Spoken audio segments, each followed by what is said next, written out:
He's the only, ladies and gentlemen, Mr. Leigh Whannell.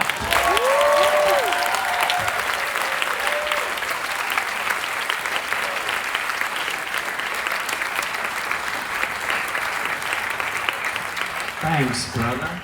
Unbelievable. God. Hi. Yeah, this Just is... counting the razor cuts. Yeah, they're sticking around. I'm gonna die. There was so many audible gasps. I was up in the nosebleeds watching this, and yeah, you could feel it in the room all the way through.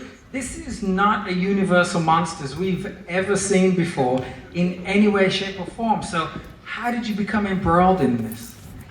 Well, it wasn't something I was pursuing. I know of The Invisible Man, obviously, and as a horror fan, I respect his place in the history of horror, along with Dracula and all these older characters that have been around for so long. But I wasn't pursuing it. I didn't march into someone's office and be like, "The Invisible Man." It was something that was suggested to me. The title was brought up. I actually went to a meeting right after I finished Upgrade with some of the Blumhouse execs and some of the Universal execs, and I thought they were going to talk about how great Upgrade was for a while. And they spent about 10 seconds talking about Upgrade. And then they mentioned this, and someone in the room just said, "What would you do with the Invisible Man?" And it was, I don't know, it's kind of that thing where, like, you remember in Office Space, has anyone seen that? Where they bring in Ron Livingston and they're like, "What do you do at this company for the job review?" And he's like, "Nothing." And they're like, "That's the kind of attitude we need around here." And he just keeps getting promoted, the more honest. It was like that. Because I didn't care, there was no tension or like, "Let me get these jobs." So they said, "What would you do with this character?" And I was just like, "I don't know, I guess I would tell the story from the point of view of a victim, like a woman escaping a relationship, and she comes after him and maybe fakes his suicide and stuff." And they were like, "This is a great take." And then I had a job, my agent was calling me saying, "They love your take on The Invisible Man." And I was like, what's going on? And before I knew it, I was writing the film. So that's really how I came into it, but I could immediately see an opportunity to modernize it. Just when someone mentioned that title to me, it kind of put me on the spot. Yeah, you feel everything with her throughout. There's real empathy for her as this victim, but then, as I say, the physicality. Like, you feel every blow. And was she always, like from a casting process, was she like number one as you were writing this? Did you think about her? Because, I mean, she's one of the very best actresses out there, period, of this generation. Yeah, I mean, I actually didn't picture her while I was writing, but only because I never picture actors while I'm writing. I usually picture friends of mine, people I know.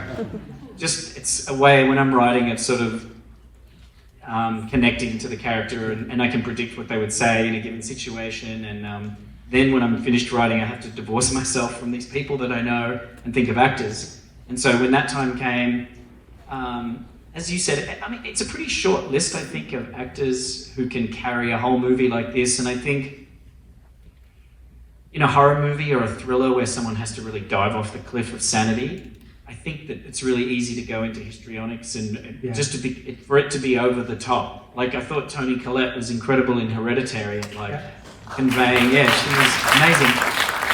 Just at conveying like true grief and just doing it in such an authentic way. And I think the margin between it being underplayed and like over the top is razor thin. Yeah.